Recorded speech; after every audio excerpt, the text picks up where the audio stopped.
I really thought we were out of the woods with these bad movies for this year, but here comes Abigail to rope me and just pull me back in.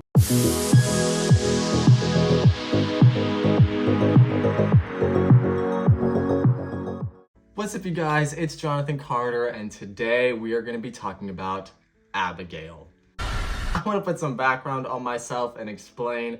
I am a former professional ballet dancer.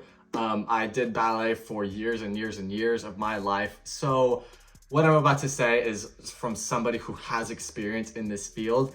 If you are going to put ballet in your movie or your commercial or your sportswear ad or whatever it is, please, please, please hire a professional ballet dancer, or at least give them some coaching, because if you don't, this is what happens. It is literally the least that you can do. With that aside, let's move in to the positives. Really, the only thing here that I can talk about is Melissa Barrera. She is the lead here of this movie. Abigail follows a team of criminals who kidnap a billionaire's daughter to hold her for ransom and get $50 million. So Melissa Barrera is the big standout here. She is doing a fantastic job with what she's given. She's kind of becoming this like final girl, paving that way for herself. I could see her like becoming a household name, not only in these kind of movies, but just in like Hollywood and acting in general. And whatever is going on with Scream 7, they need to figure that out and get her back in the series. Yeah, Melissa Barrera, great here. Great, great, great.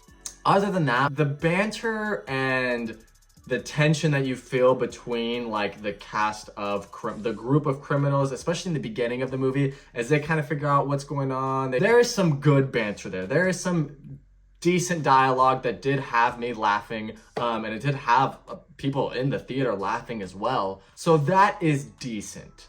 And that will move us into the mixed part of the movie.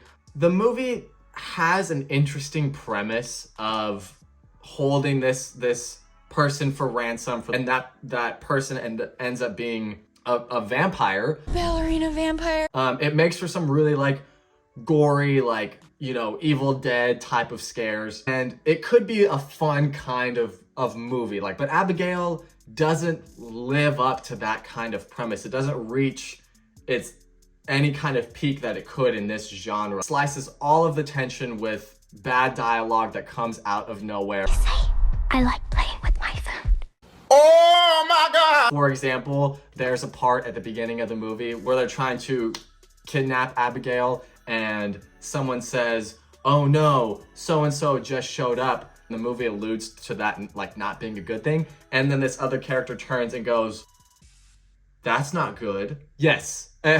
We understand that. The movie, like, the audience can pick up on those things. So it's a lot of that in the movie. Interesting premise. You can kind of get it building. There's a good cast of criminals here. Some hilarious jokes.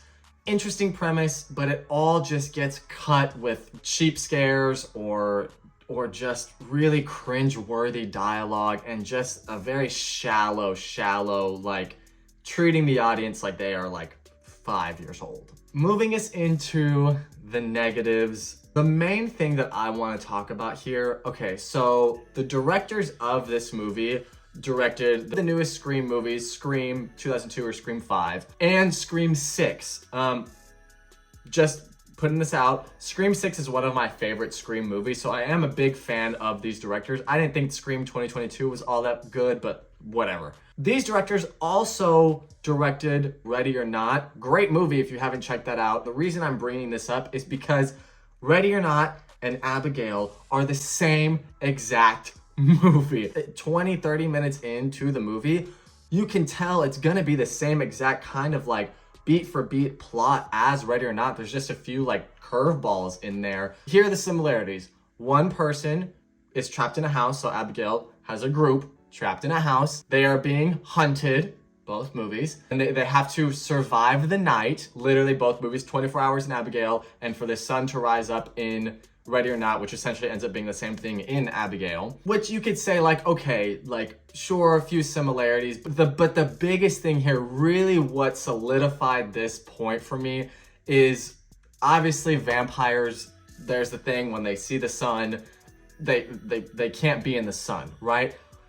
In Ready or Not, the premise is when the next day happens, the people that are hunting the main character are going to explode with the sun. But you don't know if it's real or not in the movie, right? But like they're gonna die. Like that's what's gonna happen. So when the sun comes up in Ready or Not, evil villains start to explode. There are some of the same kind of literal like CGI, same premise in Abigail.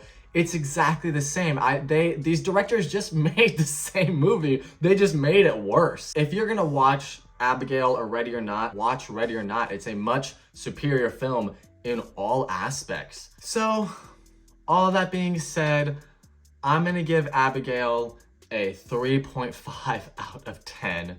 If you've seen Abigail, let me know what you think about it in the comments. Did you love it? Did you hate it? Did you agree with my review? Did you disagree with my reviews? Put all that down below in the comments. As always, please be sure to like and subscribe. It would really help me out a lot. Follow me on Instagram and TikTok. I post shorter videos there. Also, side note here, rest in peace, Angus Cloud.